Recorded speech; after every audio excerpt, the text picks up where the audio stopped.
Greetings, greetings, family. We are live. Sister Shanice in the house for another edition of the Sister Shanice Show. Thank you all so much in advance for being a really interesting, interactive audience today. As you can see from the poster behind me, we have leader Mbandaka in the house, spiritual leader of the Al-Kabalan Revivalist movement.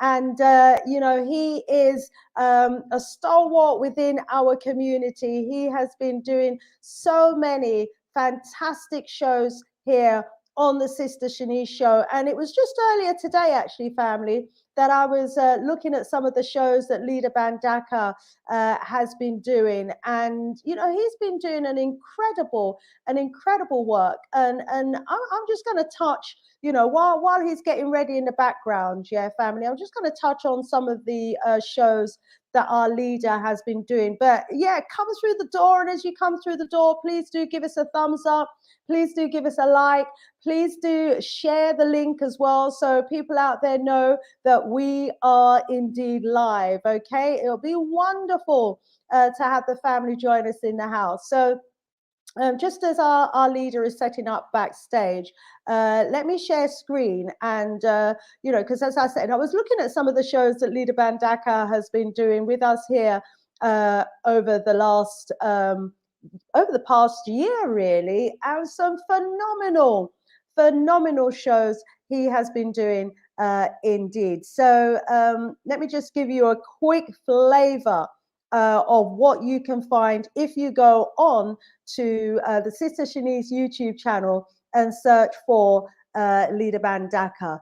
Okay, let's go to slideshow. Where are you? Slideshow, and let's play from the start, shall we? So computer running a little slow, but that's nothing new. So yes, for people, leader Mbandaka, revolutionary African leaders, assassination, coup d'etats. This has been a series of shows that he's been doing and lectures here on the Sister Shanice Show. If you want to know about how external forces have been influential in destabilizing Africa, then check out these series that our leader Mbandaka has been doing. Revolutionary leaders, assassination, coups in Africa, a series called Martyred Prophets, Celebrated Puppets, The Deadly Politics of Africa.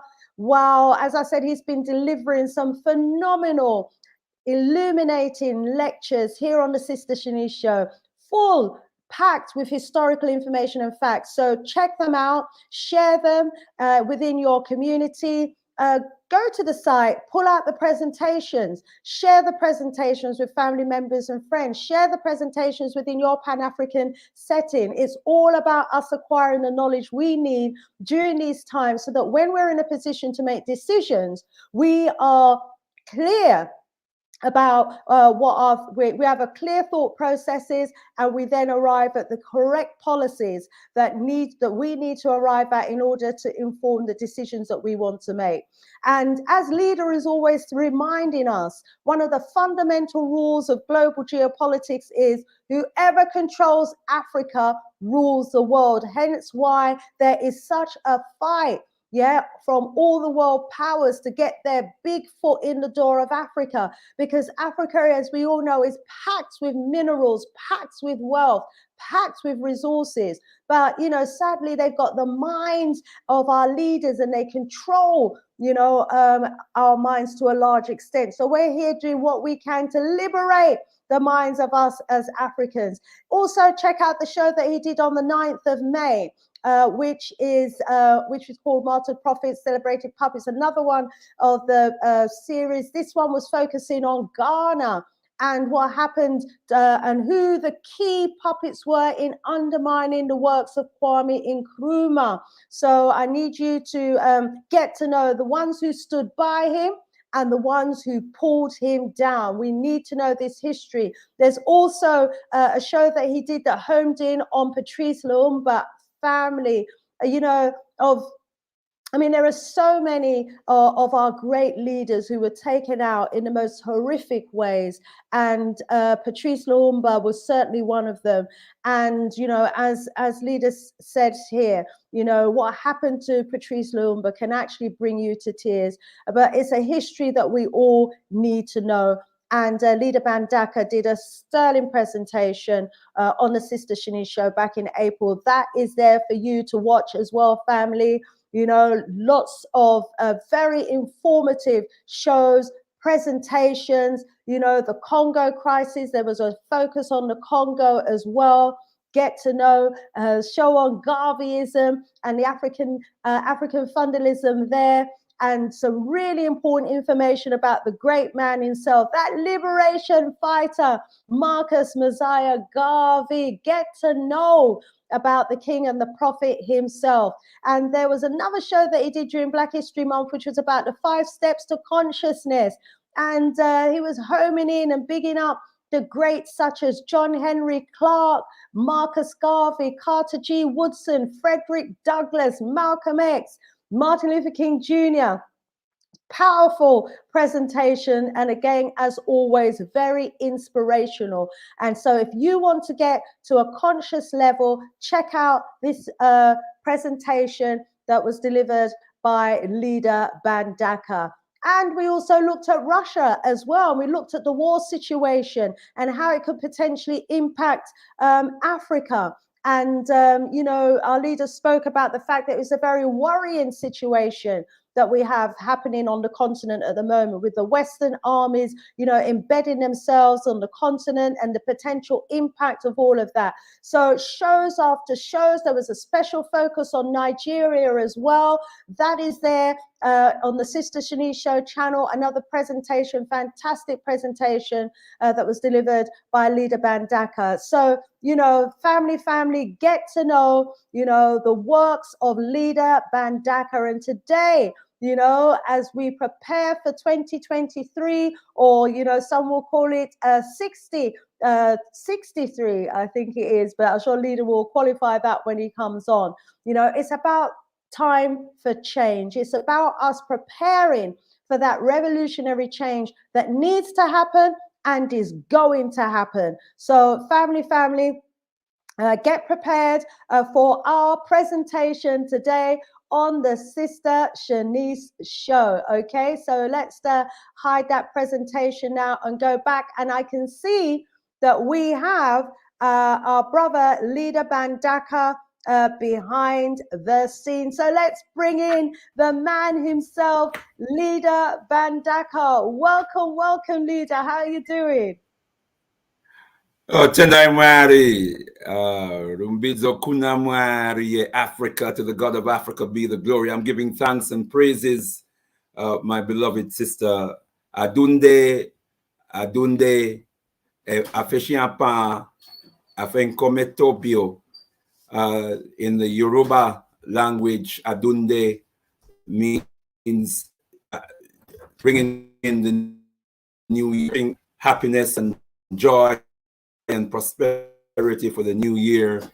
Apa in the Akan language of Chui also does the same. I think Kometobio in the same language is the response that says, may the year go around and find us laughing at the end. Yeah. So may the year go around again and find us laughing, meaning that if we are laughing at the end, we are indeed enjoying the prosperity that comes from harnessing our creativity and our productivity as a people. So adunde, afishiampa, afen kometobio, and we also say mokorokoto in the Shona language of the Mokorokoto, Africa. Congratulations, Africa. Hailing Mama Africa and every African on planet at home and abroad. We say congratulations because we are seeing another year together, another year where we continue the fight toward the glory of our Creator and our ancestors and the attainment of a much higher quality of human existence. Tendai Mwari. Tendai Mwari leader Mbandaka. And while you were backstage and preparing to come on, I was just giving a very brief snapshot and overview of some of the great presentations that you've been delivering here on the Sister Shanice Show. We are so grateful to you and your family, Sister Kai, and the rest of the family for releasing you to do the works that you do, to share your knowledge and wisdom with us. We are so, so grateful. I can see there's a little bit of a challenge with the internet today. I don't know if it's my end or your end, but I hope it's not interfering too much with the broadcast and that the family are picking us up okay. It may be my end, and because I can see me freezing a little bit, and you know, you were kind of cutting a bit in and out a bit for me, but hopefully it is just my end, because quite shortly I will be stepping out the way and handing over to you, because you're the one we need to hear from tonight, Leader Mbandaka. So wonderful, wonderful opening there. Thank you so much for the great wishes for 2023, or is it 6063? I was listening to the Al Kabelan Revivalist Movement show on the Big G Galaxy Afiwi.net on Monday evening, and you were sharing with us, you know, a different calendar. So I hope you'll touch on that for us today. But before you do, I just want to welcome the audience as they come through the door. And I just want to thank everybody in the audience for being with us in the audience today. Just to let you know, if you are new, that we do welcome your comments, your thoughts, and your questions that you can post in the comment section in the chat. We want to welcome Mr. IC3 Black. He was the first one in the house today. Welcome, welcome. KZ, who's in the house watching us from Uganda. Welcome, welcome. Norman, who's watching us in New York via Jamaica. Welcome, welcome. Sister Afri Jamo, who's watching us via Ghana. Welcome, welcome. The Sheriff S, who's watching us from the UK. Welcome, welcome. And Norma is saying Zimbabwe has been trending lately concerning their plan to institute a ban. A ban on what? Let me know. Hotep says Kwame Oboche. Hotep, back at you, Kwame. Great to have you in the house as well. And he's looking forward to hearing from you this evening, Leader Mbandaka. We welcome Audrey McLean in the house. Yeah, Norman's saying, currently, I'm curious how Zimbabwe's presidents plan to affect the price of the battery powering my computer. I am present for class. Yes, you are indeed, and welcome, welcome. We welcome each and every one of you. Drop us a message in the chat. Let us know that you are in the house. Leader Mbandaka, I'm sure you want to greet the audience as well. Let me bounce back over to you. Oh, Tendai Mwari. Let me first of all say, Sister Shanice, what an absolute joy and an honor it has been to render service on your show, for all the fantastic, awesome work that you have been doing for our people, bringing vital information and knowledge to our people. It is just an honor that from time to time you ask me on the show to say something that I hope is relevant and considered vital to the promoting of consciousness and empowerment of our people. So I really humble myself to that. And also to say, you know, a warm, loving greeting to everyone who has tuned in this evening. I've already uttered prosperity, wishes of prosperity for all of us as African people. And may the Creator, Kusika, and the ancestors, great ancestors, guide us this evening. I ask them to take control of my tongue and my mind and my spirit, so that every word that I speak this evening will have the desired effect and connection, and more importantly, produce the essential, much needed result. So love you all, beloved brothers and sisters. Happy to be here in service. Thank you so much, Leader Mbandaka, and thank you so much for responding to the call as well. Yeah, your presentations do have the impact. You know, you are moving us along leaps and bounds to where we need to get to in terms of being in the right mindset, so that we're in a position to make the right decisions when we analyze anything that's happening within the media that's been put our way and sent to us. And it's great, you know, when I see and hear from our brothers and sisters on the continent as well who are watching these shows, you know, because we're helping to shape their minds and their thinking as well. And we're bringing a lot of information that we have access to that they may not necessarily have access to on the continent. You know, all those files, all those documents, all the information about what was actually going on behind the scenes, you know, during the times when there were coups d'etats, when there were assassinations and other things happening on the continent. That's the sort of information that they don't have access to. Well, we're bringing that knowledge and information so that, you know, tomorrow's leaders can learn from what happened in the past so that we don't make those same mistakes again. And we are indebted to you,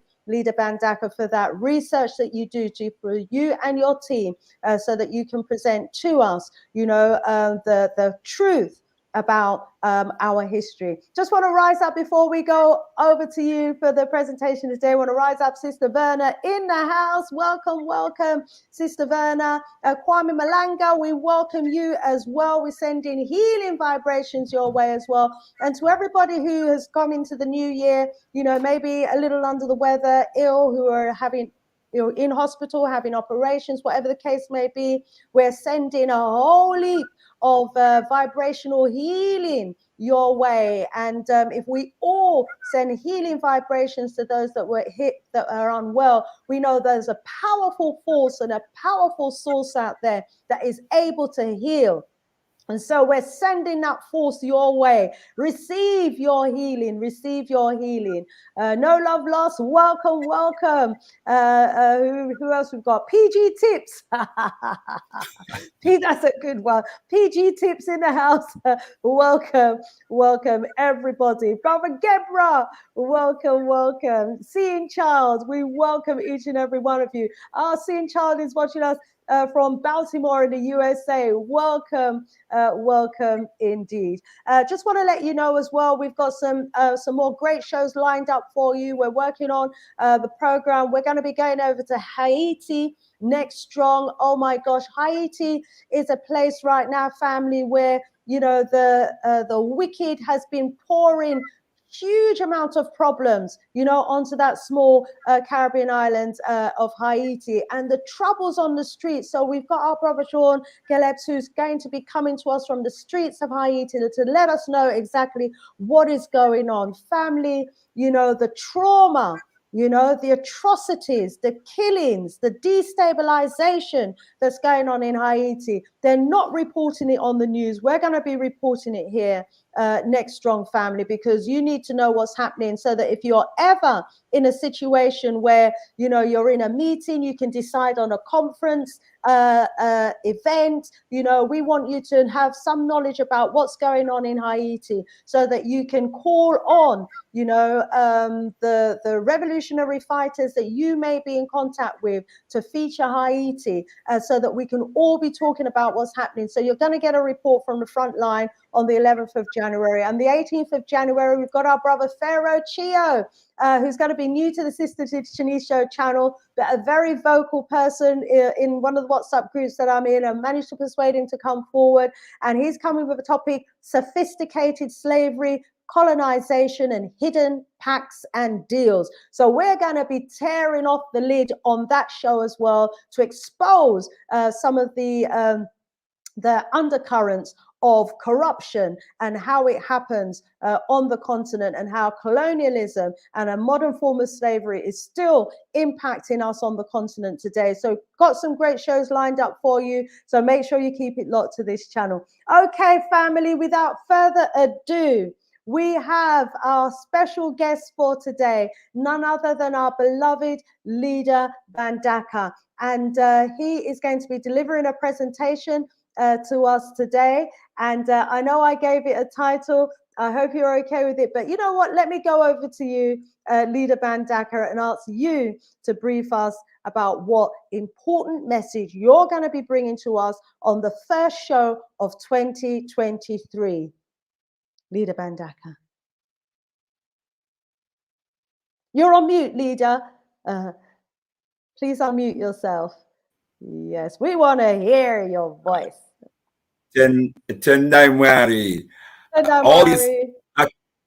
Always at your service, Sister Shanice, and I once again bow to your royalty. I once again bow to your divinity.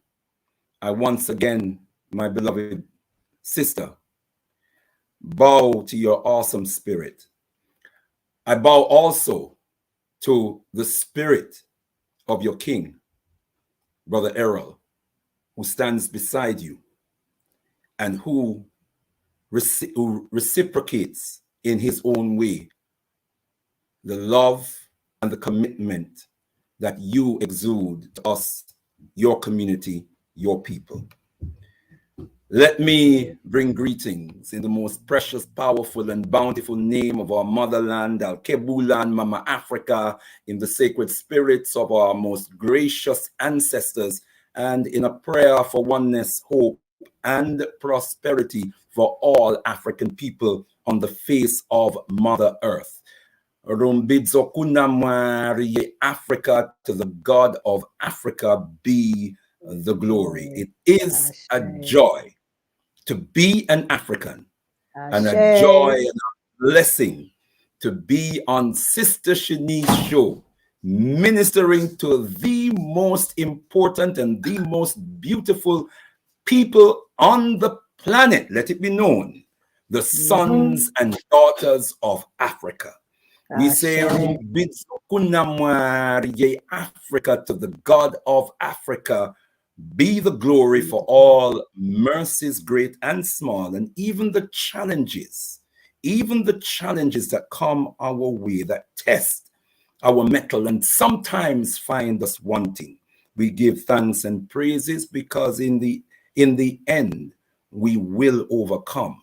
In the end, we will prevail, and we will be stronger for every battle that we have fought, for every challenge that we have risen to, and for every feat that we have overcome. We will be stronger and better. Sister Shanice gave us the title, and I've made only one adjustment. And you are right, my beloved sister. It's the reference to, it's a calendar reference, which is 6263. So rather than 2023, we say 6263 in recognition of an ancient calendar, solar calendar that was updated by our Nile Valley ancestors that many years ago. So in terms of calendar, solar calendar years, and that updated, upgraded, not invented, but updated, you're going into about 8,000 years for the first recorded calendar. For that updated, upgraded calendar, we are in our seventh millennium, and not the third millennium, as it were. Tendai Mwari. Now, the subject, the title is for 6263, in preparation for the revolution, a revolution of the mind. So 6263, in preparation for the revolution of the mind. And since this is the first show of the year, I know my sister will permit me to open with libation. It will be a short libation, but it is necessary that we call upon Mwari Nyakusika, the creator of the universe, through Muzimu Mukuru, our great ancestors, to bless this show, to bless our sister and the platform, the great gift of this platform that she has given us. And so let us pour libation. Please, beloved brothers and sisters, wherever you are, we are in an Ipet Isut, a virtual Ipet Isut. Ipet Isut is means holy of holies or holiest of places. We, by our presence, render this platform, this airway, we, by our very breath, we render it sacred. We render it holy. And so we are going to pour libation. And firstly, we bring the incense.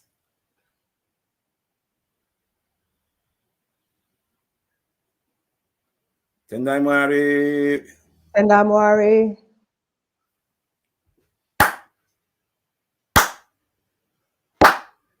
Mwari tipe uma simba, ekukurecha kaipa. Mwari tipe uma simba, ekukurecha kaipa. Tendai Mwari, Tendai Mwari, Tendai Mwari. Moya yakashata ngaibe matire, moya yakashata ngaibe matire, moya yakashata ngaibe matire. Tendai Mwari, Tendai Mwari, Tendai Mwari, Tendai Mwari.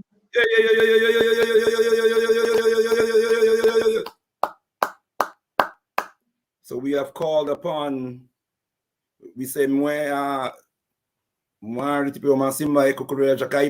call upon the Creator to give us the power to overcome all evil. We clear the way. We exorcise the space. We expel all evil from our presence in order to call upon the pure spirits of Muzimu Mukuru, our great ancestors. And so when we say Mwea Yakashata Ngaibe Matiri, we say evil spirits leave us. So we first of all, we call upon the Creator for the power to overcome all evil. And with that, the power of our utterance, we command all evil to dispel itself. And may we be blessed in mind, body, and spirit.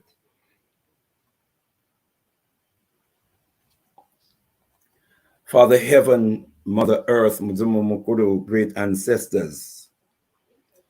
We call upon Muzimu Mukuru, our great ancestors, in the tongue of Muzimu Mukuru, our great ancestors. Muzimu Mukuru ye, Kebolan, Uyai, Uyai, Uyai, Muzimu Mukuru ye, Kebolan, Uyai, Uyai, Uyai, Muzimu Mukuru ye, Kebolan. Uyai, Uyai, Uyai, Uyai Mama, Uyai Baba, Uyai Tipeyo Masimba, Uyai Tipeyo Jukumburero, Uyai Tipeyo Kushinga, Uyai, Uyai, Uyai, Uyai, Uyai, Uyai, great ancestors of Mama Africa, come, come, come, great ancestors of Mama Africa, come, come, come. We call you from the east, call you from the west, call you from the south, call you from the north, from around the circumferences of the globe, from the height of Mount Kilimanjaro and all the mountains of Mama Africa to the depth of the River Nile and all the waters of Mama Africa. We call you. We call you. Come, come, come, come, come, come, come, come, come. Hear them.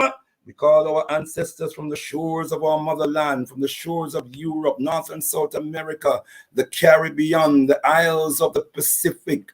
We call our ancestors from the Red Sea, the Mediterranean Sea, the Atlantic Ocean, the Sahara Desert. We call upon the spirit, the warrior spirits of our ancestors. We call upon the divine, creative spirits of our ancestors to join us in this moment, in this space, to sanctify this space, to sanctify the work being done in this space, to bless our sister Shanice, by whose accommodation we are all here. We give thanks and praises for her love for her people, her love for Africa.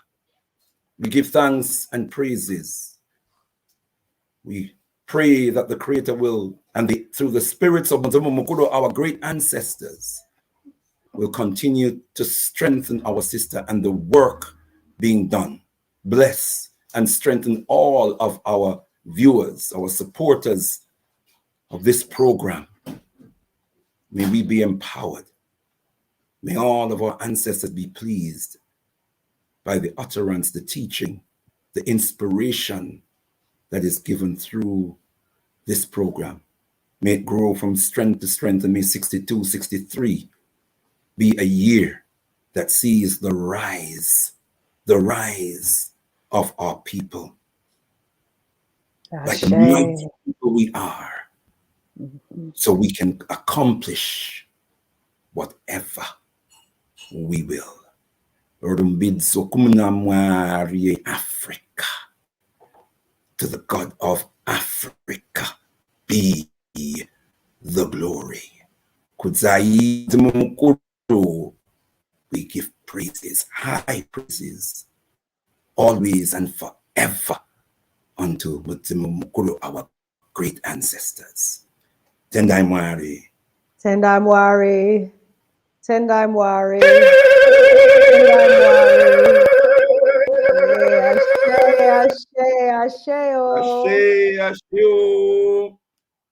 Tendai Mwari. You know, the water is so sweet when you pour libation and then drink it. It's the sweetest water. We'll all have to be doing that, family, in the chat. Tendai Mwari. Okay. Thank you so much for that wonderful spiritual opening, and for calling in our ancestors and the warrior spirit. So it's a powerful house right now, family. A powerhouse. Many unseen forces are here with us, and we thank you for inviting them in, Leader Mbandaka. Let me go over to you again. Thank you. Tendai Mwari, Tatenda, once again, my beloved sister, and thanks again for the title 6263, in preparation for the revolution of the mind. What an important subject matter. First we must ask ourselves, the revolution of whose mind? Of which mind? And we are clear that what we mean here is the revolution of the African mind. The revolution of the African mind. So going forward into 62, 63, we are concerned about how we are going to revolutionize the African mind.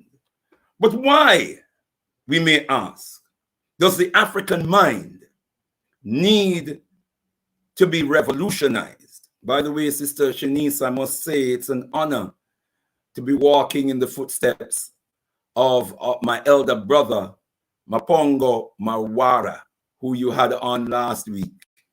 A brother whose works I've been following for a number of years now. And he's just absolutely awesome. Learned so much from our brother.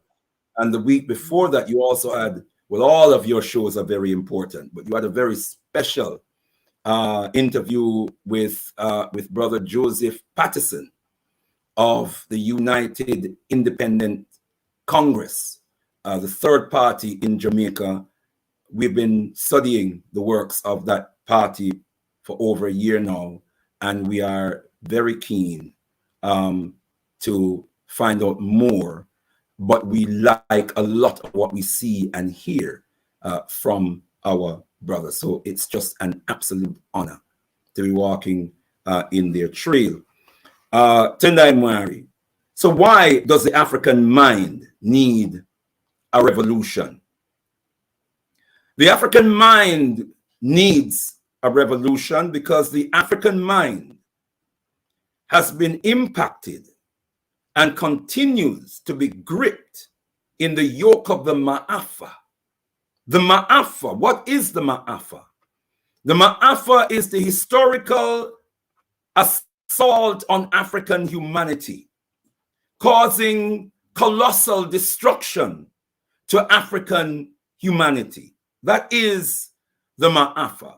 The Ma'afa is the 1400 years of Arab onslaught against African humanity and 500 years of European onslaught against African humanity. Now we know that there are onslaughts that even precede the 1400 years, but we're home in on those because of their present grip on the African mind and their present impact on the circumstances of African reality in this time. We ask further, how does this affect the African mind? How does the Ma'afa affect African mind? We go first to the book Stolen Legacy by George James, who talks about mental bondage in these terms. He says, mental bondage is invisible violence. Formal physical slavery has ended, but mental slavery continues to this day. This slavery affects the minds of our people, and in some ways is worse than physical slavery alone. That is to say, the person who is in mental bondage will be self-contained. Not only will that person fail to challenge the beliefs and patterns of thought which control them, they will defend and protect these beliefs and patterns of thought virtually with their last dying effort. That's one of the definitions of the impact of the Ma'afa on the African mind. It has the African mind individually and collectively in a state of mental bondage. And then we go to Asa Hilliard and his notion of what he calls conceptual incarceration. Conceptual incarceration, where the mind of the African has been collectively imprisoned. And so our thought processes are bound by invisible walls, invisible gates that locks us into a particular mode of thinking and therefore acting that is self-destructive. Conceptual incarceration, meaning the very capacity, our very capacity to think has been incarcerated. Then we go to Bobby E. Wright, the late Bobby E. Wright, psychiatrist, who gives us the diagnosis of menticide. The diagnosis of menticide, which are Bobby Wright. And menticide, again, is the destruction of the mind. It's mental destruction. And so Bobby E. Wright warns us of the nature. I'm looking for his words here. I wanted to directly quote Bobby E. Wright. I don't know why he's hiding from me at the moment. Here we go. Bobby E. Wright defines menticide as the deliberate and systematic destruction of a group's mind, with the ultimate aim being the extermination of that group.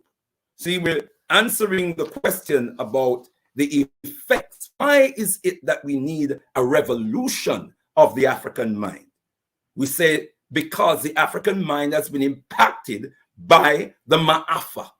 So now we're exploring the effects of this Ma'afa on the African mind. And Bobby E. Wright gives us the concept of menticide, mind destruction, which he defines as the deliberate and systematic destruction of a group's mind, with the ultimate aim being the extermination of that group. So I hope we derive from this the seriousness of what faces us as a people, and therefore the profound seriousness of the subject that we're dealing with this evening, which is preparation for the revolution of the African mind. Why we need a revolution of the African mind. Another effect of the Ma'afa on the African mind is that it's guided by a quote from another great warrior, another martyred warrior of Africa, Steve Biko, who says the greatest weapon in the hands of the oppressor is the mind of the oppressed. Think about that for a moment, beloved brothers and sisters. The greatest weapon in the hands of the oppressor is the mind of the oppressed. You think about the instruments, the great instruments of mass destruction that this oppressor has developed over many, many years. Think about the weapons of mass destruction that he has at his command. And yet, Steve Biko is saying the greatest of them all is our own minds, meaning that our minds have been weaponized against ourselves. Our minds have been messed up to the point that we function in the interest of our oppressors, who can use our minds as his most powerful weapon of mass destruction against us. Now, how was the African mind embondaged, incarcerated, mentalcided? Now, that's a term I've coined from Bobby E. Wright's coined term, menticide. Menticide is a noun. Functionally, it's a noun. So I have coined a verb form of that noun. So the question is, how was the African mind embondaged? How was it incarcerated? How was it menticided? How was it weaponized against itself? Another great and late African thinker, the late education psychologist, Baba Asa Hilliard, talks about the dynamics of mental processing, the dynamics of mental processing. And he gives us this analysis. In order for one group of people, in this case, Europeans, to control an African population, it is necessary to, one, erase African memory. Erase African memory. When a group loses its historical memory, it becomes disabled, which underscores the value of the tremendous work that Sister Shanice has been doing with us over a significant period of time, unearthing and resurrecting our African history from an African-centered perspective. Number two, suppress the practice of African culture.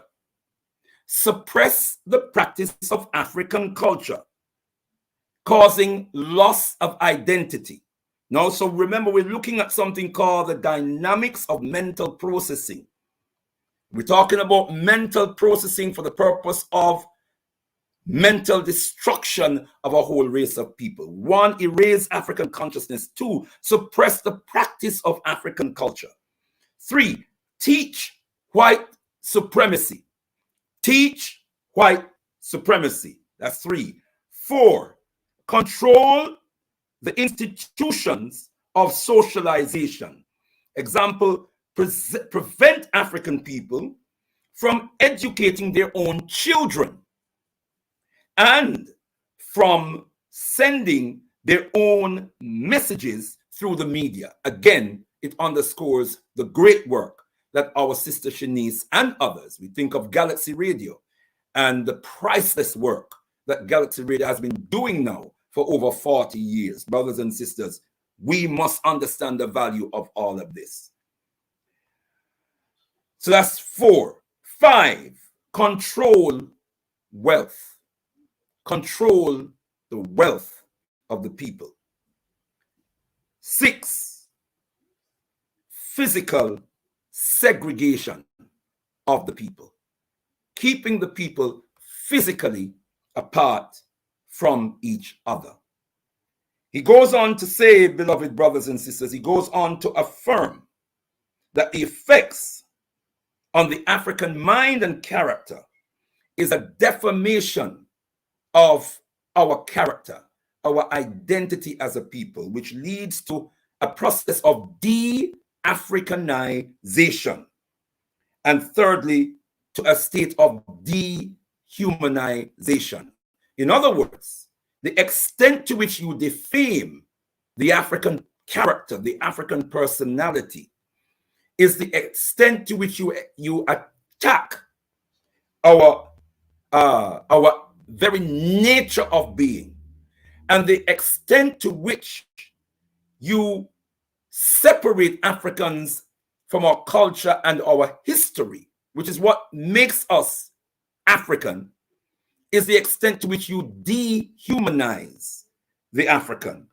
And then what you have is a shell that you can manipulate as you will. Asa Hilliard goes on to say, goes on to argue that it is necessary to dehumanize African people to reduce us to a status below human in the eyes of the world in order to justify any inhuman treatment. Beloved brothers and sisters, the result of this attack on the African mind, the result of this ma'afa, this assault on African humanity, is something called, amongst other things, something called Stockholm Syndrome. Stockholm Syndrome. I'd like to just briefly deal with that, beloved brothers and sisters, before we go into the revolutionary element of our message. I know brothers and sisters quite rightly concern ourselves with solutions. When we have problems, we want solutions, but I want to just remind us that analysis of the problem is part of the process. It's the first stage of solving the problem. We must have accurate analysis of the problem in order to be able to solve the problem. And so this thing called Stockholm Syndrome, let's define it, brothers and sisters. It's a condition which hostages or victims, so hostages of captors or victims of abusers develop a psychological and emotional bond with their captors and with their abusers. Let me just say that again, beloved brothers and sisters, because this is core to the message.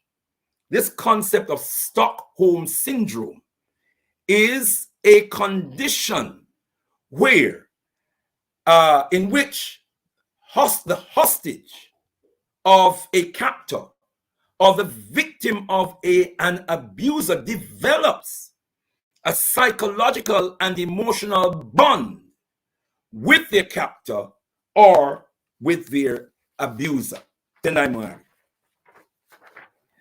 And I want to highlight just a few key components that characterizes the Stockholm Syndrome. And tell me if we can recognize this, beloved brothers and sisters. If we honestly examine ourselves, the hostage or the victim begin to identify with and develop affections towards their captor or their abuser. Number one. Number two, the hostage or the victim loses or surrenders their sense of themselves, which includes their identity, their rights, their needs, their concept of freedom. All of it is lost or surrendered. Number three, the hostage or the victim is persuaded that their survival depends upon the survival of their captor or their abuser. In other words, when your captor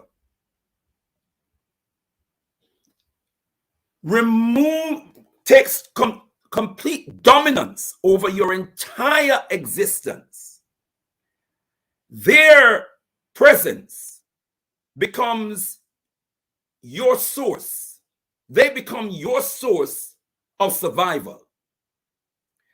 Or your perception is that they are the source of your survival. So for you to survive, for you to continue to exist, you must have a vested interest in your captor, your abuser surviving.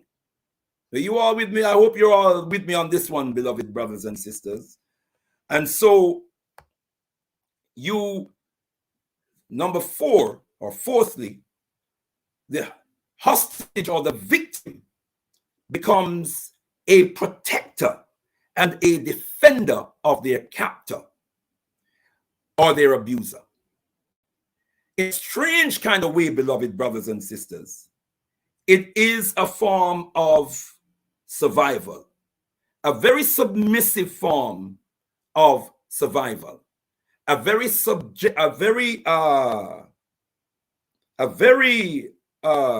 dicey form of survival, because your continued existence really is left in the hands of your captor or your abuser.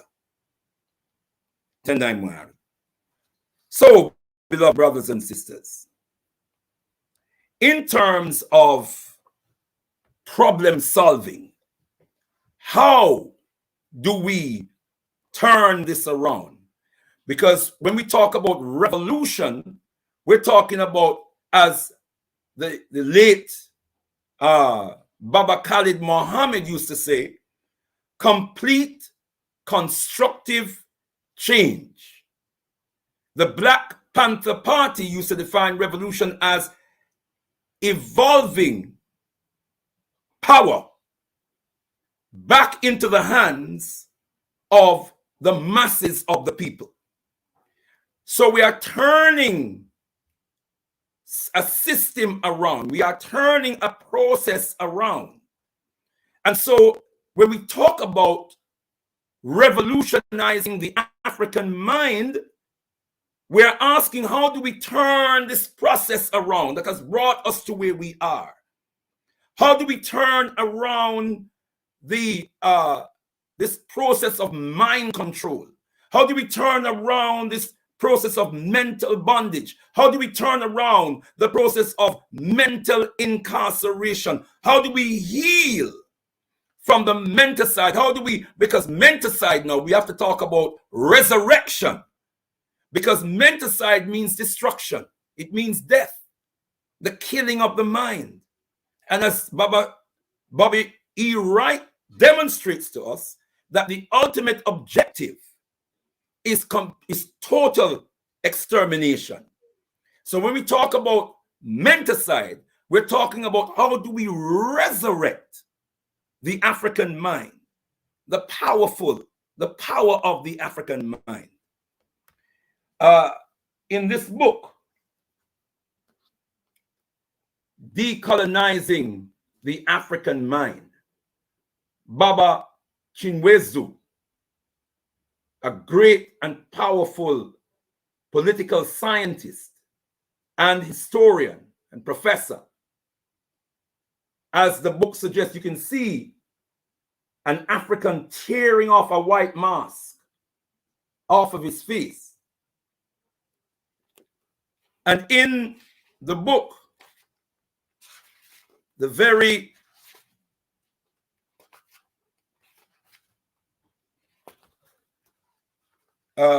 preface to the book,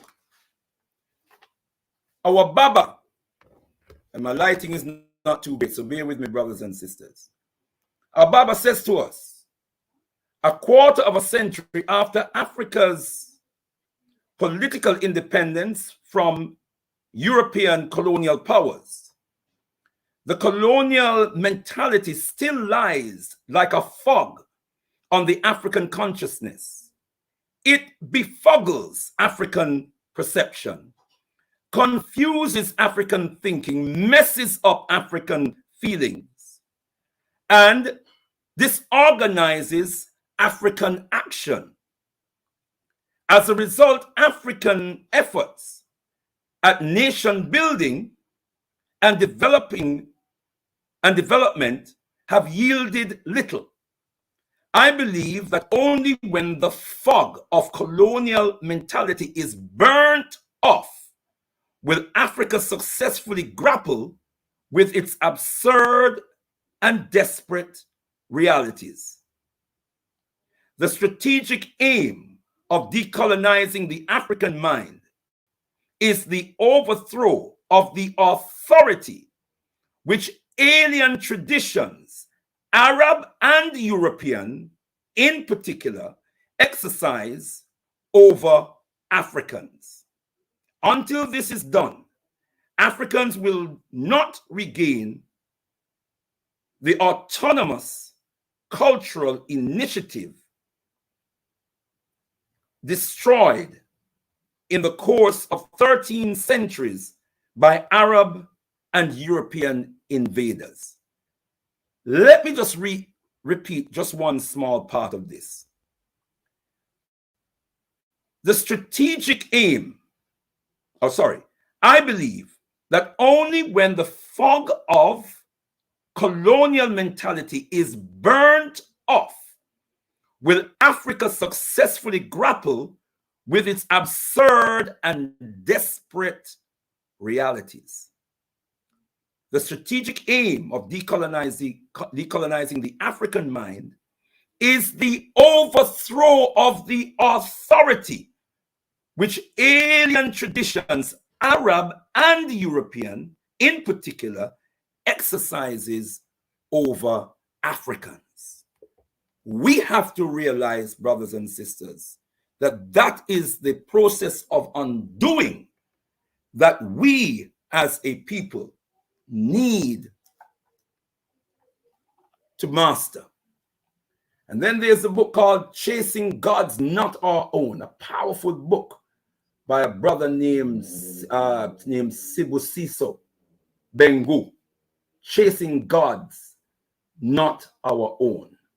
And he's talking about celestial gods as much as terrestrial gods, gods in the presumed heavens as well as gods in the presumed earth, beloved brothers and sisters. And the ideologies and philosophies and religions and social ideas and theories and political ideologies that we take on and we run with, none of which were designed to empower us as a people. And our elder Baba Bengu want us to understand none of that will liberate us. No theory, no idea, no philosophy that comes from anyone, any mind but the African mind, thinking like an African, projected towards the liberation of Africa and its people. No ideology or no theory, but that which comes from that African source will suffice for us, the African. Now, Sister Shanice, if I could have the PowerPoint And let me just introduce to our beloved brothers and sisters the next phase of our reasoning this evening. And it's based on a model that was given to us by Mama Marimba Annie. Sorry. And this model, as she gave it to us. I'm so sorry. Can you repost that presentation?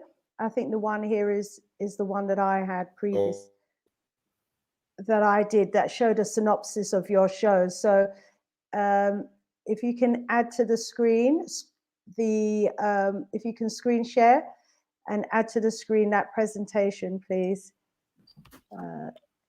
That would be good. Let me take you off screen for a moment, shall I? So that you can get that organized.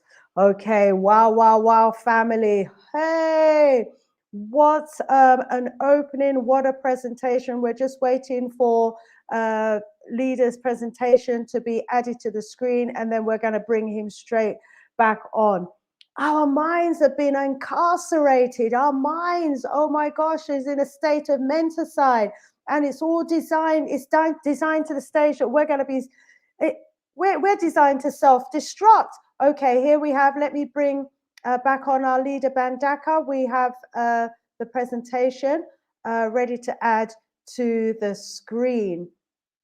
Here we have Marimba Ali. Back over to you, leader Mbandaka. When you're ready, take yourself off mute. I've been making copious notes here, family, and I've been seeing some of your comments in the chat as well. Wow, we have been conceptually incarcerated as a people. Collectively, our minds have been imprisoned, and you know, they've built invisible walls around our mind. Let me just remove that presentation. We had it before.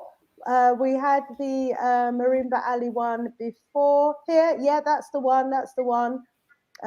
So if you just go to the PowerPoint mode, then you're good to go. Tendai, can you hear me?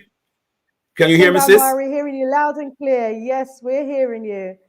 Yes, we're hearing you. Oh, wonderful. And can you see your comments? Can you see the image? Yeah. Yes, we can. You can, leader. We can see. Okay, yeah, wonderful. We can see the image of Marimba Annie, Mama Marimba Annie. Okay, beautiful. This beautiful African queen, this awesome African queen, is, as she refers to herself, a cultural scientist. We in the Al-Keblan Revivalist movement refer to her as a spiritual mother. Academically, she is an anthropologist. Beloved brothers and sisters, and this powerful concept that she has given us, which she has invited us to develop upon, and we've done so slightly, is where our Mama Marimba Annie talks about the healing that is desperately needed amongst us as African people, the healing of the mind, the healing of the soul, the healing of the body, the collective healing as well as the individual healing that can only really take place within the context of the collective healing and the healing of our environment. But she says, in order for us to heal, we must have a model of wellness. We must have a model of wellness.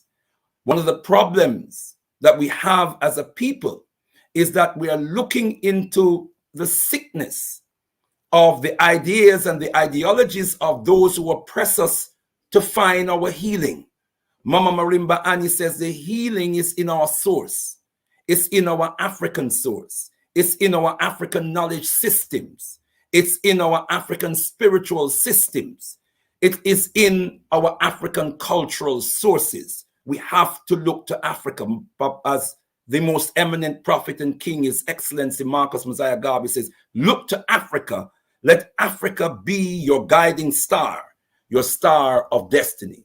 And so Mama Marimba Annie tells us that our starting point when we look into our African tradition, when we look into our African culture, when we look into our African history, we see that our starting point, our beginning was in a status and a system known as Ma'at. Ma'at was our beginning, where we built character, where we built families, where we built communities, where we built institutions, where we built nations and civilizations grounded in Ma'at. Ma'at being fundamentally truth, the pillars of which are justice and righteousness. And from that foundation and those pillars, we produce harmony, balance, reciprocity, and order. Mama Marimba Annie says something was called the Ma'afa. Ma'afa is destruction, as we said, colossal destruction. The invasion of the Arabs, the invasions of the Europeans, and even before them, invasions of the Hyksos and others on the African continent that brought in with them the colossal destruction of African knowledge systems, African institutions, African communal structures, African minds, African bodies, African spirits, the Ma'afa, beloved brothers and sisters. From the source of the Ma'afa, and this is something that we've added, is Isfet. Isfet being the opposite of Ma'at. Isfet is the opposite of Ma'at. So where Ma'at means truth, Isfet means falsehood. Where Ma'at promotes justice, Isfet promotes injustice. Where Ma'at promotes righteousness, Isfet promotes unrighteousness. Where Ma'at promotes harmony, Isfet is disharmony. Where Ma'at is balance, Isfet is imbalance. Where Ma'at is reciprocity, Isfet is individualism. Where Ma'at is order, Isfet is disorder. And we are living in the time of Isfet, brought in by the Ma'afa.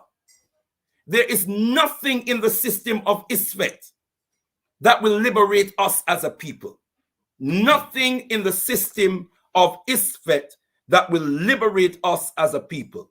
And therefore, Mama Marimba Annie teaches us that for us to heal, truly heal, and healing in this sense is a synonym for revolution. For healing the African mind is a revolutionary act in itself. The healing of the African mind, because in the system of Isfet, brought on by the Ma'afa, the system of Isfet has designed the African mind to remain in a yoke of self-destruction. The African mind is programmed to self-destruct. This is why our organizations, our families struggle to stay together, struggle to prosper. So Mama Marimba Annie says we have to perform Sankofa. Sankofa means go back and fetch it. Go back and reclaim all that is ours. So we have to reverse the process. We can see the arrows back. We have to reverse the process. We have to break down the system of Isfet. Break down the system of, we have to draw from the motherland, first of all. Draw from the motherland and return to break down the system of Isfet, to break down the Ma'afa, in order that we can return to our source, build up our mother continent again, build up our African character again, build up our African institutions again.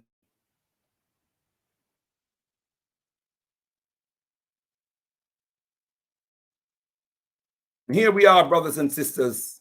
Ma'at, truth, justice, righteousness, harmony, balance, reciprocity, and order. This African symbol, we need to know it and understand its meaning and how we can apply it in our lives.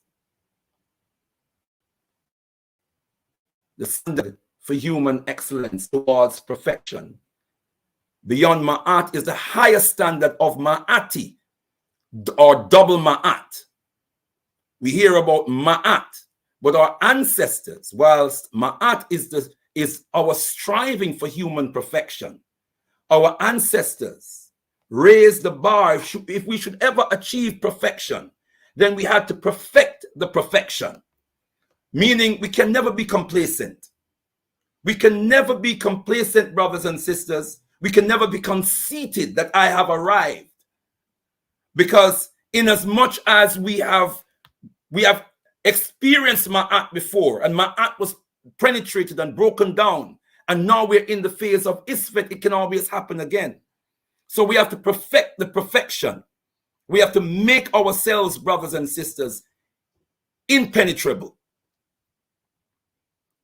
This symbol represents Jehuti, wisdom, knowledge, understanding, keen insight. That is the male or the masculine opposite of Ma'at. We're moving quickly on, beloved brothers and sisters. This is where I want to get with us.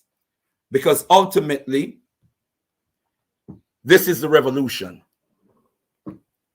It is the restoration. It is the rescue and reconstruction of the cycle of African life. The 360 degrees, the rhythmic cycle of the 360 degrees of the cycle of African life from the womb to the tomb and beyond. This is what has to be restored. It means, beloved brothers and sisters, we have to reclaim our African spirituality, our African culture, our African language, our African names, our African rituals, our African ceremonies, our African garments, our African philosophies, our African ideologies, our African sciences, our African technologies, and we have to build institutions wherein we preserve and we develop and we use the raw materials of our culture to enhance our African civilization and our African humanity.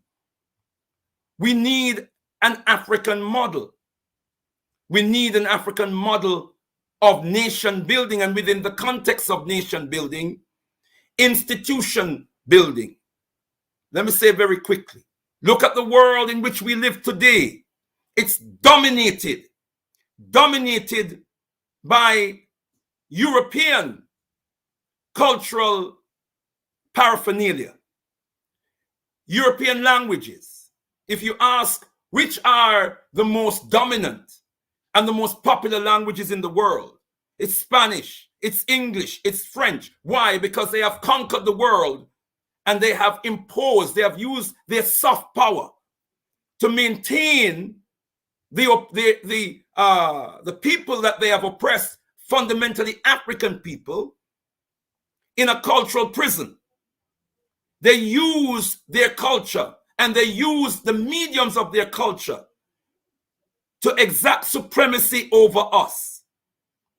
This is why they whipped our names out of us, beloved brothers and sisters, and imposed their names upon us. You want a revolution?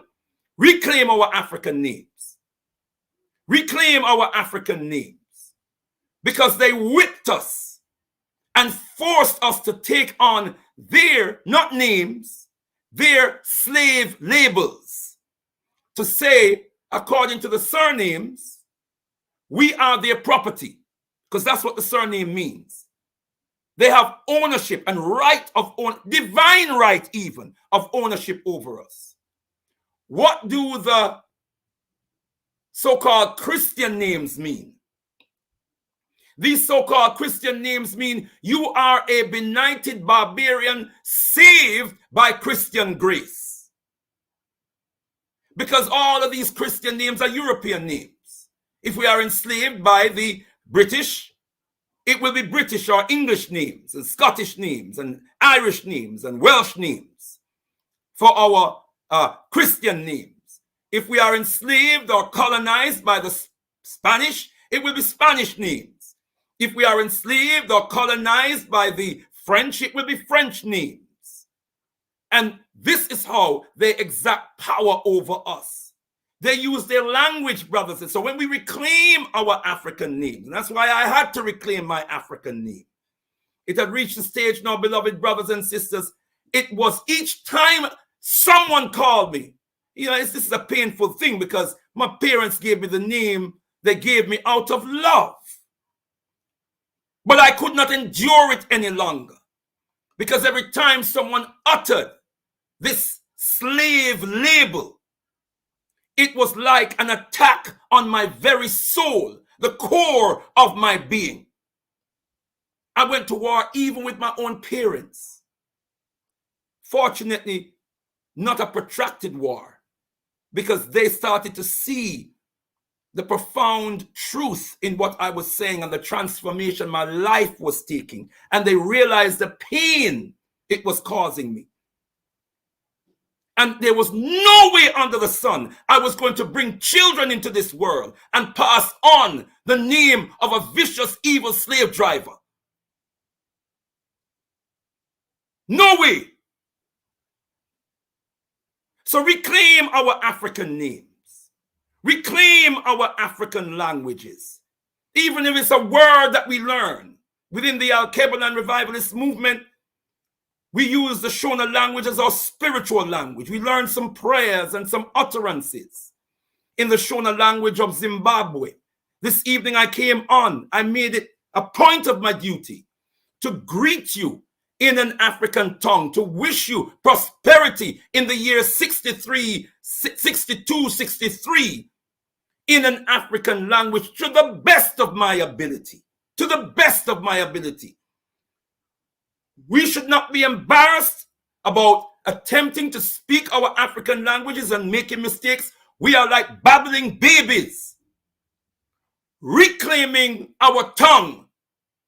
Our tongue is lost. I'm on the mother continent in Ghana, and a brother is berating another brother, trying to impress me and my wife, Sister Kai, by saying to the brother, what were the words he used? He said, oh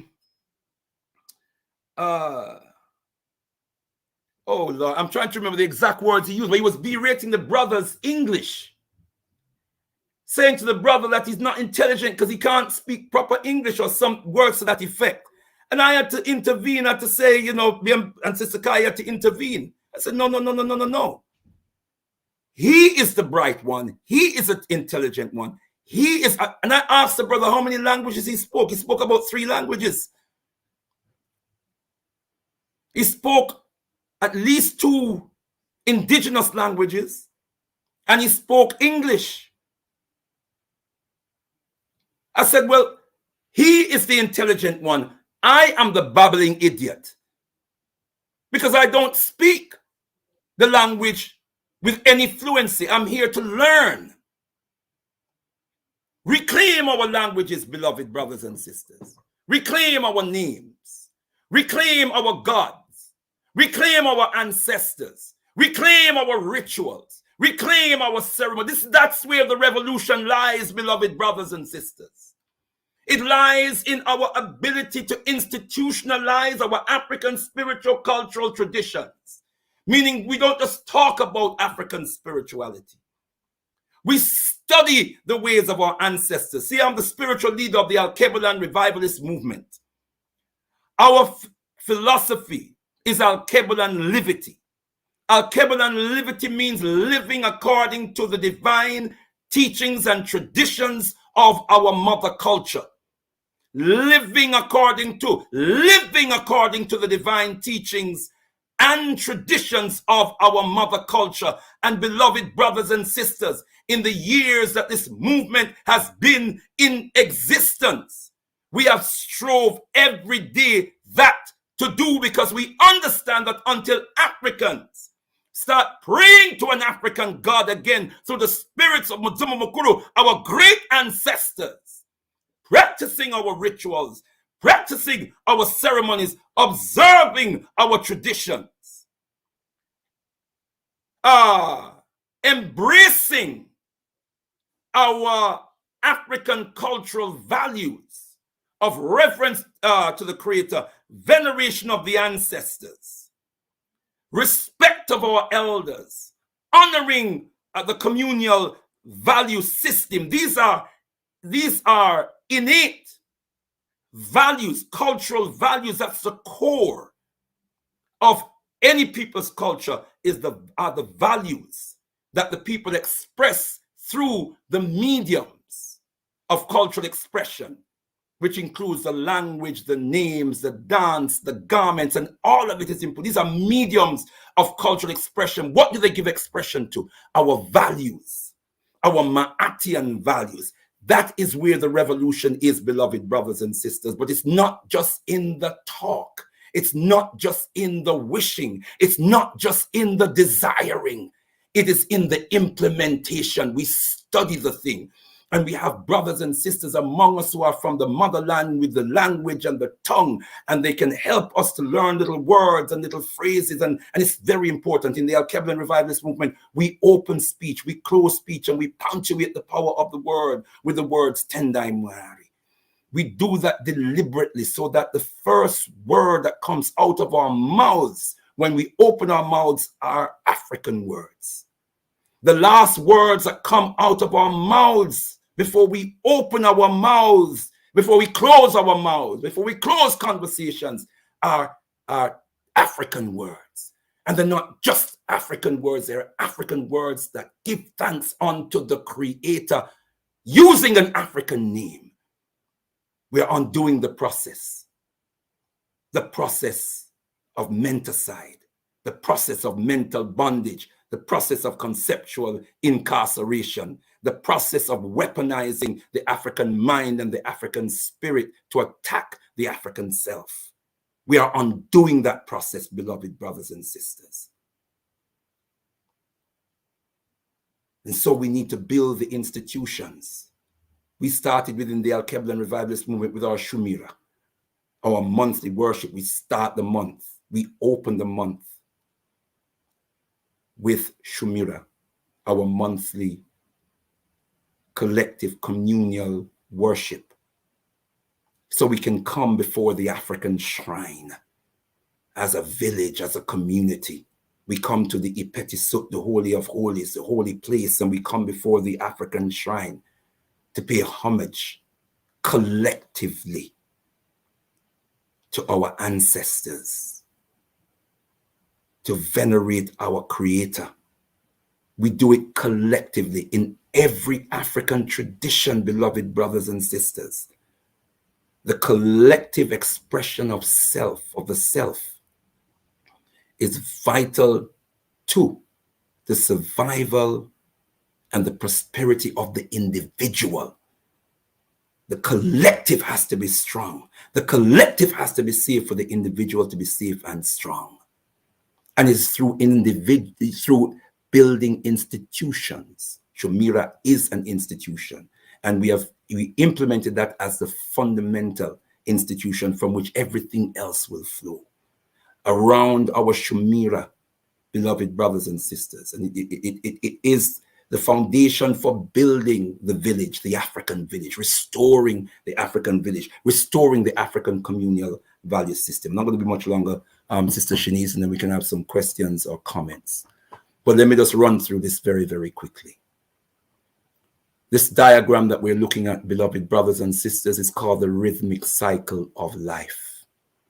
From that dot in the middle is the life force.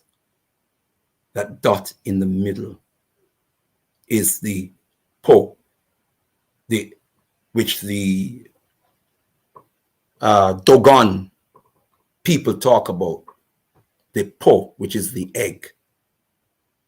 the creative egg out of which everything, from which everything exploded into being or came into being. Those lines that we see going across, describing what might look like mathematical diagrams,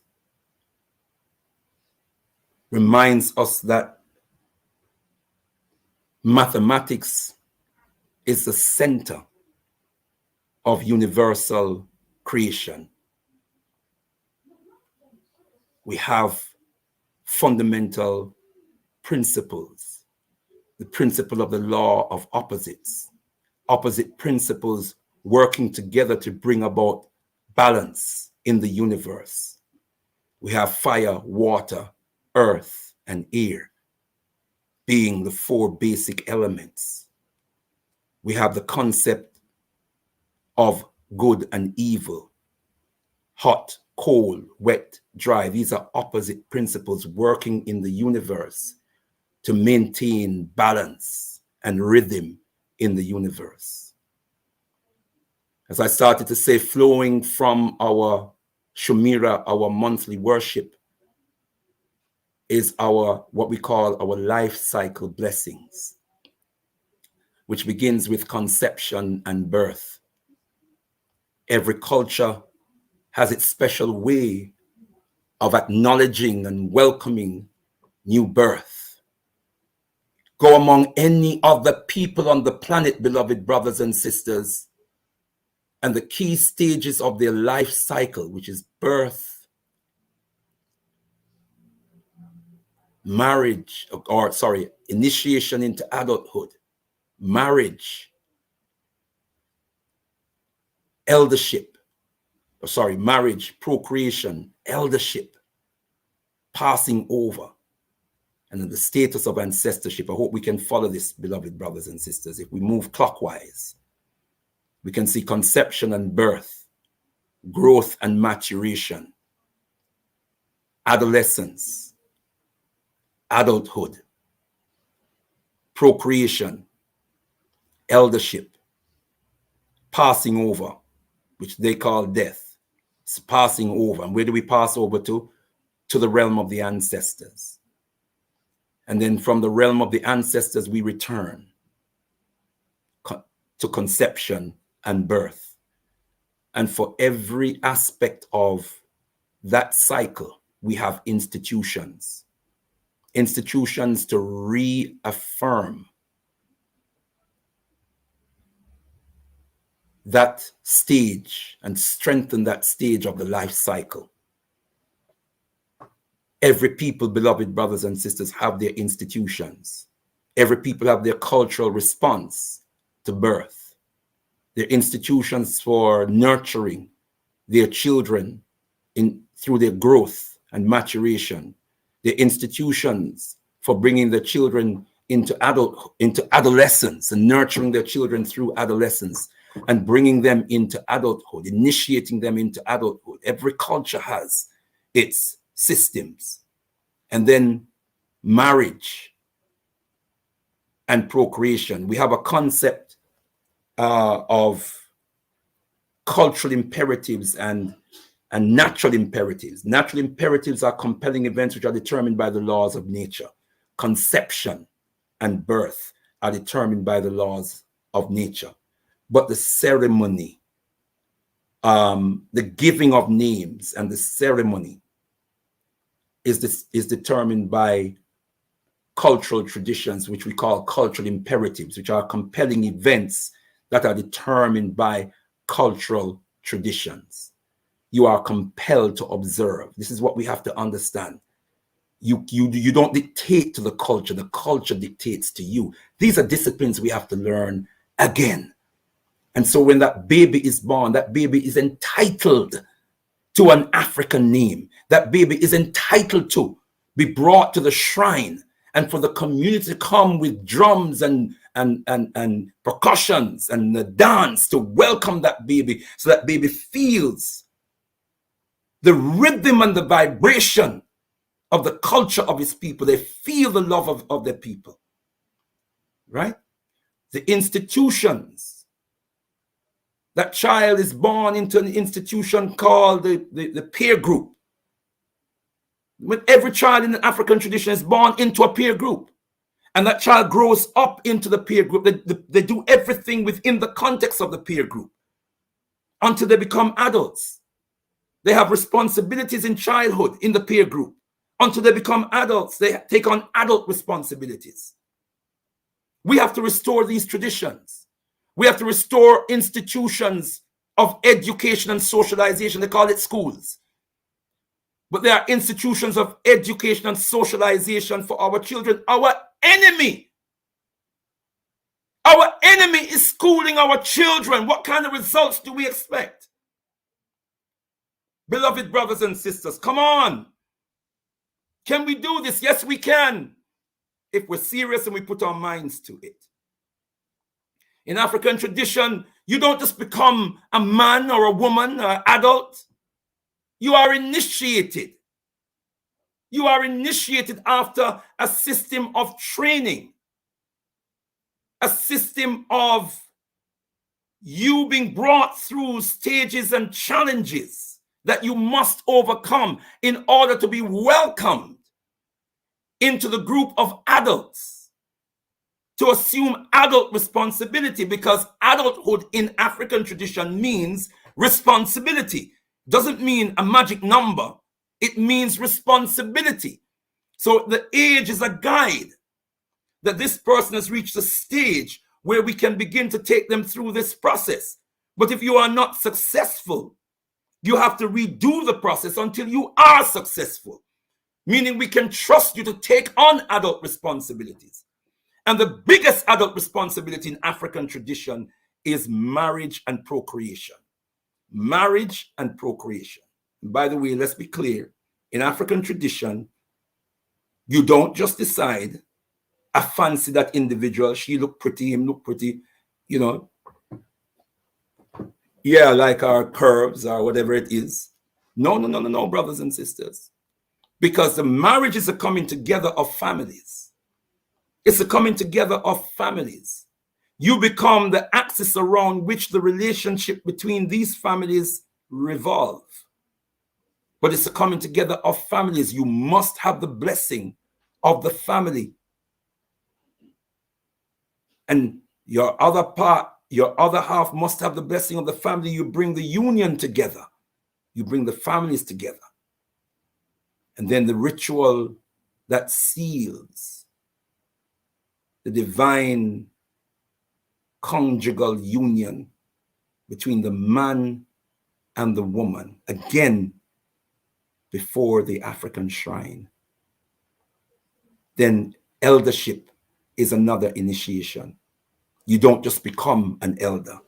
Yes, you reach a certain age, which again is a guide that you have reached a stage in life where you can be brought through a process so that you are elevated to a senior level of adulthood, where you become a custodian of the traditions of the people, of the nation.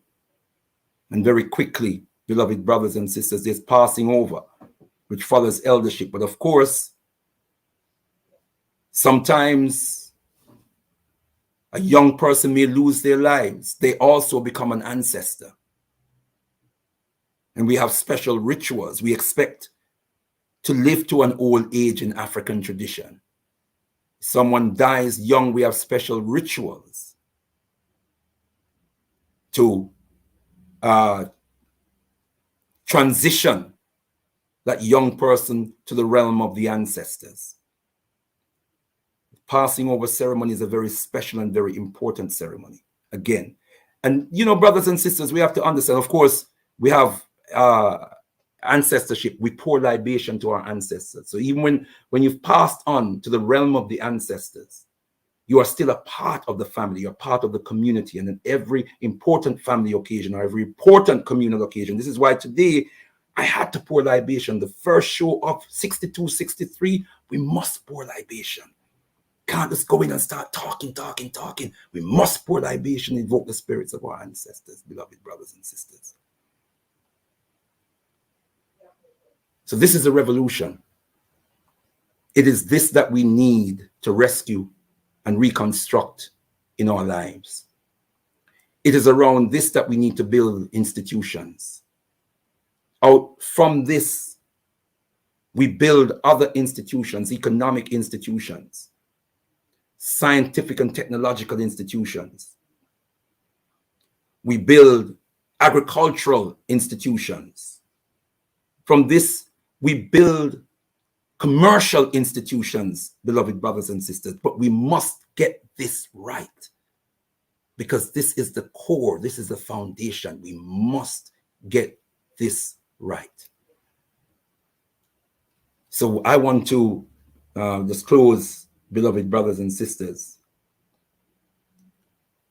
with a concept from the Dogon people. The concept of so, the word, the power of the word. The Dogon speak of so,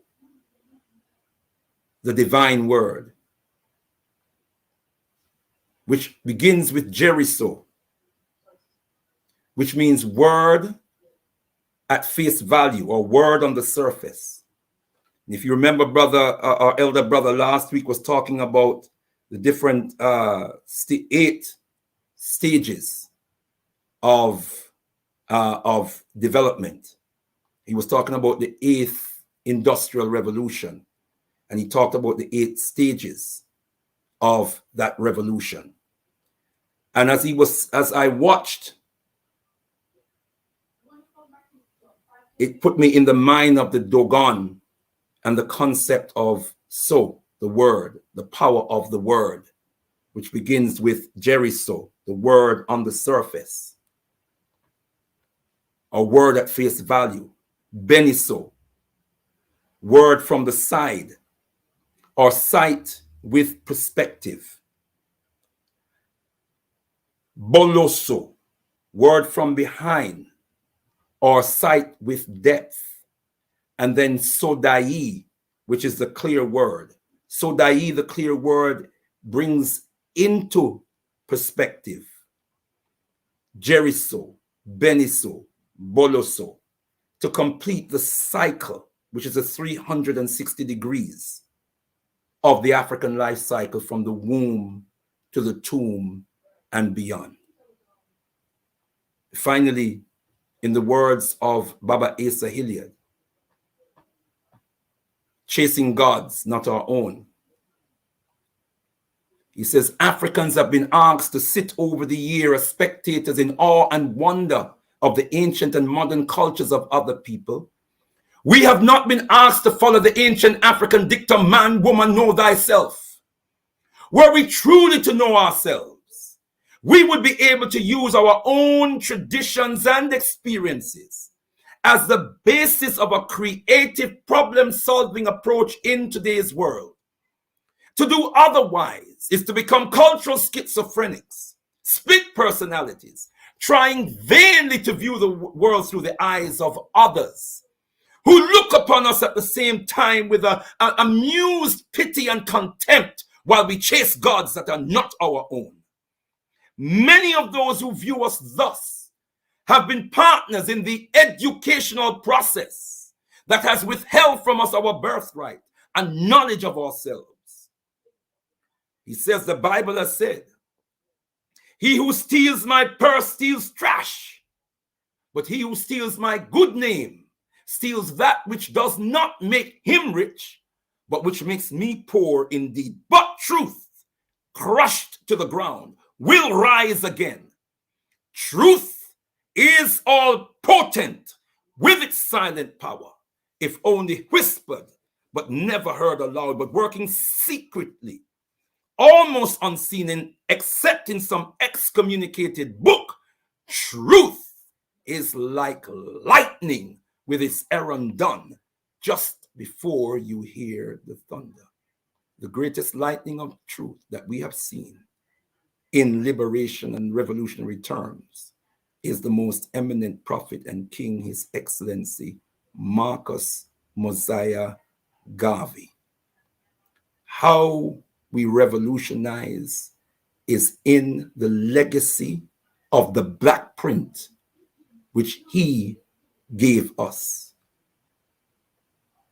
Liberate the minds of men, he says, and ultimately you will liberate the bodies of men. We give thanks and praises in the word of Papa Garvey. Unite, organize now or perish. Rise, rise, rise, you mighty African people, for you can accomplish whatever you will. Rumbidzo kunamwarie Africa. To the God of Africa be the glory. Tendai Mwari. Blessed. Mwari, Tendai Mwari, Tendai Mwari. Wow, wow, wow, Leader Mbandaka. What a powerful, powerful presentation. And as always, deeply, deeply insightful indeed. I learned so much, Leader Mbandaka, from that presentation. Wow, I think that title must have been divinely given because you have just revealed so much to us. From the title of that topic today. And, you know, we need to watch this video over and over again because we have so much to learn, Leader, from what you have presented here today. Thank you so, so much. It was definitely a message from our ancestors, from so many greats. You drew on the works of so many greats, most of whom have passed on. But, you know, although they've passed on, the legacy of their works that they did during their lifetime remain for us, you know, as a guiding star. Wow, I'm going to bring in the audience in a short while, but I was just making copious notes as you were talking, Leader Mbandaka. I've got about 4 pages here. And, you know, clearly, our job is to get ourselves back into our right minds, to know ourselves, to realize our greatness, and you know, to have the confidence in the knowledge of our greatness, so that we pursue our culture, our religious ways, our practices, take back our values and principles. Wow, wow, wow. Let me go over to the chat as well. Family, what a presentation by Leader Mbandaka. I've been reading some of your comments as they've been coming in, but now that he's completed his presentation, you might have some specific questions or points. I'm going to be posting your question and points on the screen now. Leader Mbandaka, I'm seeing fire. I'm seeing, you know, lots of big ups in the chat as well as we go. Let's see, get your comments, get your questions, family, and I will put them to Leader Mbandaka. What's this one? The treasure, hang on, let's enlarge it a bit so that I can see it. Right, the treasure trove is certainly huge. I wonder if I have time to absorb it all. If that's the treasure of the works of Leader Mbandaka, as I said, I've got to watch it over and over again. Empress Ella is saying, awesome, absolutely awesome. Seeing Child is giving pure fire. Tendai Mwari, so that, you know, people are taking on board what you were saying about the importance of the African utterances. Let's see, Leader Mbandaka, a shade to you, my mentor and colleague. Enough love is being shown by Infinity 8 as well. The Jamaican Junkra, love how you big up Marcus Messiah Garvey. Ya Rastafari in the house. Africans, we must return to the source. Absolutely, we must return to the source. Marimba Annie, and the diagram that you showed us there is about us returning to the source. But, you know, in the first part of your presentation, Leader, you made us realize and reminded us of the fire that we have been through, the atrocities, the genocide, the works and the efforts of the wicked to capture our mind, through their religions, to capture our minds through their education system, their their media. You know, our minds have been captured and incarcerated, and I was just visualizing our minds as if it's locked up in a prison of invisible walls, as you know, one of the great authors that you quoted actually described it, so that we could see what has happened to our mind. And you know, as you were speaking about the extent to which our mind has been captured, it makes us understand, you know, why some of our people, or many of our people, think the way they think. And then you gave us the solution, what we need to do to reverse what has happened to us. But Lydia, you also spoke of the need for us to have all of these institutions, and what they have cleverly done within this system is to keep the finances that might be needed to build these institutions out of the hands of those who would, you know, do the works to do the building. So as we say on the Big G, many are willing, you know, but well, the willing, no, those who are able are not willing, but those who are willing are not able. That's the situation, because those with the money are not willing to invest in helping to establish our own institutions. So what are we saying here? Are we saying that we need to establish our own separate, independent institutions and organizations, or do we need to take over the institutions and take control of the institutions that already exist? Because if you look on the African continent, it's Africa, it's our continent. There are institutions and organizations there, but a lot of them have been built on a colonial ideology and mindset. You know, do we need to get to the minds of the people so we take over those institutions, or do we separate ourselves from those institutions and build our own? I wonder if you can talk a bit around, you know, the important work that needs to be done around building institutions. Is it physical? Is it spiritual? Is it virtual? Is it within the mind? How do we begin to lay the foundations to build and construct these institutions, please? Yeah, Tendai Mwari, on the question of whether we build separate institutions or whether we infiltrate the institutions that do exist, I think it has to be a two-pronged approach. We have to build separate institutions that are grounded and founded in the traditions of the Ma'atian and Ubuntu traditions of our ancestors.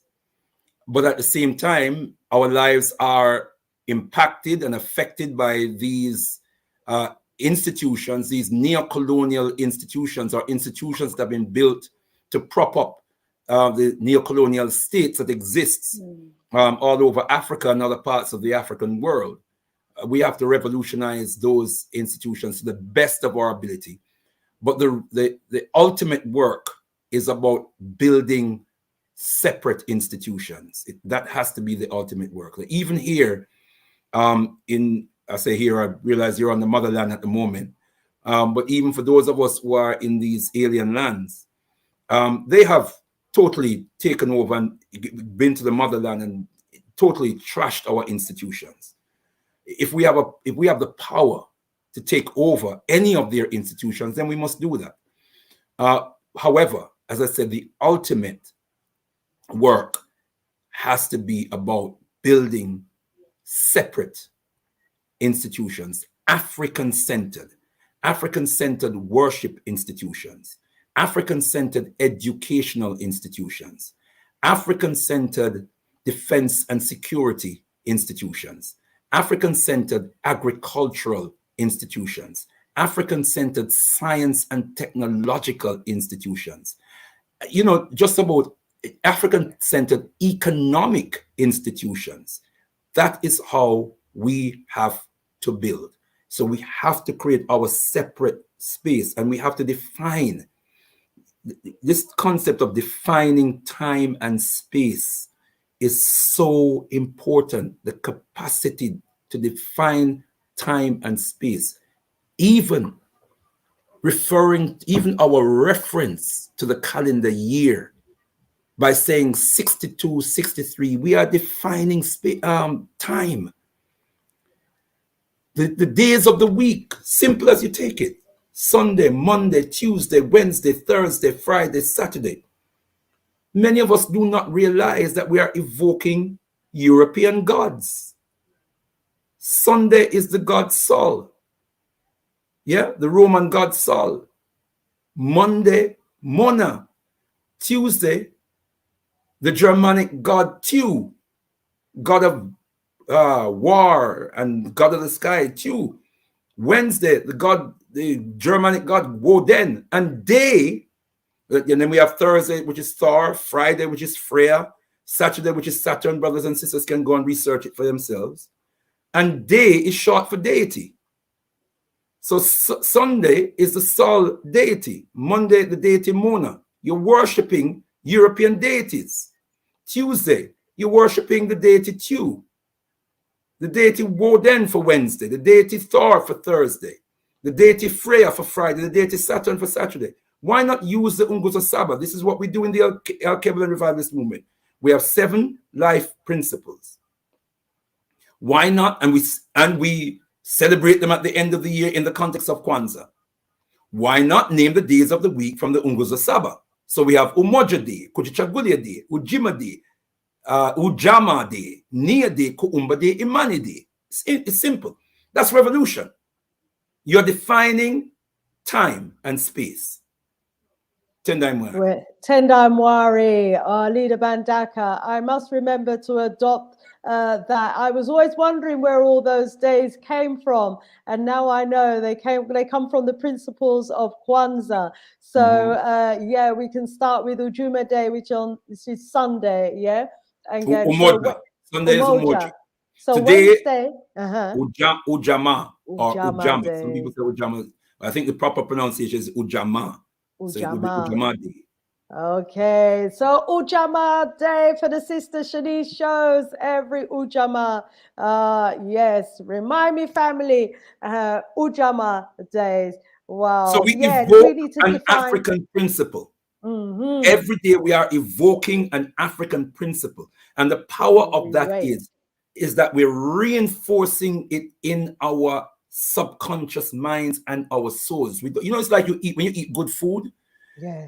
The nutrients go in your body. You don't know, you're not conscious of the good that it's doing, but it's they're doing the good, replenishing your cells and your tissues. So it is with the spirit. So it is with the mind. We need the right food for the African mind. We need the right food for the African spirit. And the power of African words, the power of African language is fundamental. Yes, yes. Absolutely agree with you on all of that, Leader Mbandaka. And, you mentioned about the divinity of the word, the power of the word, which is what we're talking about right now. So from we wake up, if we're defining for ourselves what day is, from an African-centered perspective, we're getting in the right frame of mind, as an African, to have the thought processes there, because, many of us don't have the African tongue and the African language anymore to speak that. And also the power of the word to speak creation into existence, because we have been given that power, haven't we? And so, we need to now start speaking these institutions and these organizations into existence to make happen, so that what we want is what we speak of, so that that's what will manifest. Yes, indeed. Okay, let's go over to the chat and see what comments we've got so far. Let me see random here. Kwame Ossie is in the house. Rise up, brother Kwame. He says, what is the importance and significance of having an African-only school in the UK, brother leader? Oh, well, Tendai Mwari, we're talking about an African-centered school. I know that's what our brother Kwame Osei is referring to. In an African-centered school, you have an African-centered curriculum that is taught by African-centered teachers. And such a curriculum will place Africa and African people at its core. And so we study every subject from the perspective and from the worldview of Africa and its people. So Africa automatically becomes the first world, as it is. Africa becomes the first world. And from Africa, we view the rest of the world. So our curriculum will be grounded in the motherland. The Pythagorean theorem, for example, a square plus b square equals c square, would not be the Pythagorean theorem, because we would know that but Pythagoras went to Africa, went to Egypt and other parts of the Nile Valley, and learned that theorem that was already well established in the temples and the pyramids of Kemet and the Nile Valley. So we would probably call it the Imhotep theorem, because Imhotep obviously had that theorem and used that theorem as a mathematical genius. So that's just a couple of examples of what the difference would be and also, as our great educator Baba Amos Wilson says, children learn best when they can see themselves in their learning material, and when their learning environment reflects their own cultural and social matrix. So our children are going, the affective, you have something in education called the affective domain, which is how the child feels about themselves. Yes? Many of our children in the Eurocentric educational system are disaffected, because the nature of a Eurocentric educational system is designed to incarcerate the minds of our children. Now, our children might not be able to articulate that, but they experience the hostility and the aggression and the insult to their beings. And oftentimes they resist it, they kick against it. And we say they're rude, they're disrespectful, they're this, that, the what have you. Because they feel unsafe. They feel insulted in the environment. An African-centered environment would be a safe environment for an African child, and would place that African child on top of the world. Tendai Mwari. That's the short answer. That's another subject. Thank you so much. So there are so many questions and comments in the chat, but it's we are 3 minutes away from the top of the hour. As always, the time absolutely flies by, brother leader Mbandaka. And again, as you was talking there about the science and the mathematical geniuses that would have built the pyramids. Yesterday evening on the Big G Galaxy, afiwi.net, I was listening to a replay of Brother Pi Ratio's show. So just to let the family know that every Tuesday evening, 4 to 6, we have a mathematical genius, Pi Ratio, on our radio station. And yesterday, he was actually enlightening us about the fact that to build the pyramids, the mathematical calculations and the scientific knowledge that was needed to build the pyramids would have required us to use the speed of light and a mathematical calculation that would have involved pi and something called another mathematical formula. So there are all these formulas, and also to build the pyramids, which can tell us the number of days in the year as well, and can do so for 3 different types of calendars. He was saying, and he was teaching us, that our African ancestors would have needed to have had the equivalent of a satellite in space, because it also involved knowing the distance from the world to the sun, distance from the planet to the moon. So we had all of that scientific knowledge. So when we're talking about going back and Sankofering and recapturing our African mind, we are talking about the minds of great beings on the equivalent of today's master computers. This is the mind that has been captured and incarcerated, the mind that could calculate the speed of light, the distance of the planet to the moon, the distance of the planet to the sun. We have got no idea as a people how great we really are, because we are suffering from menticide. So, it just all underpins for me yesterday's show as well, the importance of all of what you're saying today. And on my show earlier this morning on the Big G Galaxy as well, so we was talking about the role of religions and how religions have incarcerated our minds as well, and how it was designed to do so, you know, to tell us how to think, you know, and what to think, and to keep us locked into that box of what we've got to think. And if we don't think outside of the box, then the genius doesn't come out, because the genius and the creativity comes from thinking outside of that box.